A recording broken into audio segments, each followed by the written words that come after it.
হচ্ছে তোমার? ও রান্না করে করে আজকে ঘাম ঝরে গেল আমার। এই প্রচন্ড রোদে দুপুর 2টো বেজে গেছে, খেতে হবে।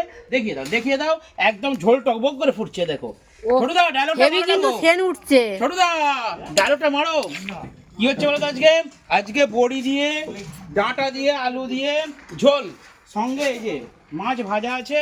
এই মাছ ভাজাগুলো ওর মধ্যে একটা করে দিয়ে দেবো। এটা কি মাছ?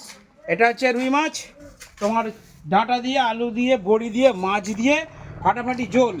আর তার সাথে আম দিয়েছে, এটা টক টক ঝাল ঝাল, এটা টক টক হেভি হচ্ছে। আর উনুনটা আমাদের খুব সুন্দর জ্বলছে, এই দেখুন বন্ধুরা। উনুনটা কিন্তু দারুণ লাগে, সবাই বলছে যে উনুনটা খুব ভালো হয়েছে। ধোঁয়া হয় না বলে ফেমাস। যারা রাস্তা দিয়ে যায় সবার পছন্দ, সবাই বলছে রঙের ওই ডিব্বাটা দরকার। ছোটদা কটা লিখেছো? তুমি কটা লিখেছো? আমি লিয়াইনি। তুমি একটা লিখেছো উনুন করার জন্য। আমাকে আরো 2-3 জন বলেছে এই রঙের ডিব্বা খালি হলে, এই যে রঙের ডিব্বা আছে দেখি দাও, এই যে রঙের ডিব্বা, এগুলো খালি হলে যারা চাইছে দিয়ে দেবো। কারো দরকার থাকলে চলে আসবেন, রঙের ডিব্বা খালি হলে দিয়ে দেবো। এরকম উনুন বানিয়ে তরকারিটা হয়ে গেছে, এবার নামাতে হবে, সবাইকে খেতে দিতে হবে। ঠিক আছে ফুটে গেছে, এবার নামাতে হবে। নরম নরম হয়ে গেছে, মাখা মাখা হয়ে গেছে তরকারিটা। ঠিক আছে বন্ধুরা, টাটা বাই বাই, দেখা হচ্ছে পরবর্তী ভিডিওতে।